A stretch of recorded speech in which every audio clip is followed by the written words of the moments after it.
Salut, c'est Trado. Voilà ma vidéo de mise à jour pour l'indice parisien. Séance de consolidation des acquis aujourd'hui, puisque nous clôturons avec une perte moyenne de 0,5%. Nous n'avons pas réussi cependant à venir combler complètement le gap. Si on regarde, il s'en est fallu de quelques points, mais le gap n'a pas été comblé.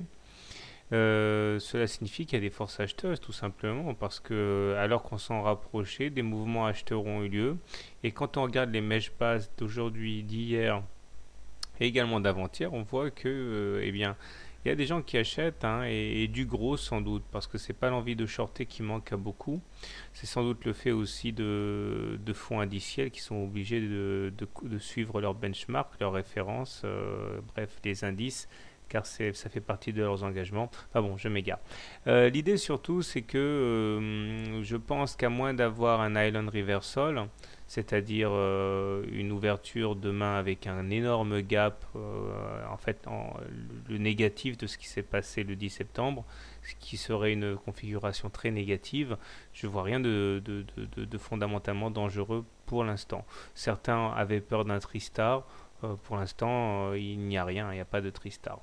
Alors, le MACD au-dessus de son signal, le stochastique est toujours en zone de surachat, le momentum est bien orienté, la M7 est croissante donc comme un support à la baisse, au même titre que la M20. Non, il n'y a rien de négatif pour l'instant. Même pas de divergence baissière sur les indicateurs par rapport au plus haut du 3 septembre.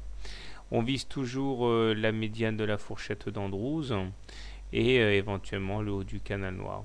La seule chose qui a priori m'inquiéterait serait les libertés qu'on prend par rapport à la moyenne mobile à 20 séances. C'est-à-dire qu'on n'a toujours pas eu de pullback sur cette M20 et il ne faut pas se leurrer, à un moment ou à un autre, on aura droit au pullback.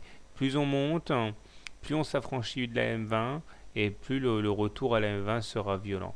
Donc ça, c'est l'épée de Damoclès qui est au-dessus de la tête des acheteurs. Il y aura de toute manière un retour à la moyenne, c'est une loi des reins. Le gros danger, comme je l'ai dit, c'est que pour ceux qui décident d'acheter long n'importe comment, eh bien le risque de perte risque d'être bien supérieur au potentiel de gain. Alors comment trader justement le CAC demain? Si vous êtes haussier et agressif, vous pouvez acheter au plus proche du support à 3731 ou de la M7, mettre un stop loss en cas de clôture sous la M7 ou au cas où la perte maximale autorisée aurait été atteinte, style un demi% ou 1% de votre capital. Il ne faut pas risquer plus sur un trade. L'objectif étant d'aller chercher à terme la Bollinger supérieure ou sur plusieurs jours la médiane qui s'éloigne cependant. Si vous êtes plutôt du genre prudent, vous attendrez dans ce cas le pullback sur la moyenne mobile à 20 séances pour éventuellement acheter. Quant au baissier, quant au bear, eh bien si vous voulez shorter l'indice parisien, vous pouvez également considérer que les trois bougies qu'on a eues aujourd'hui constituent une résistance assez solide. L'idée serait donc de shorter, mettre un stop loss, mettons en cas de dépassement du top constitué par les trois derniers jours, c'est-à-dire ici, voilà, en vert.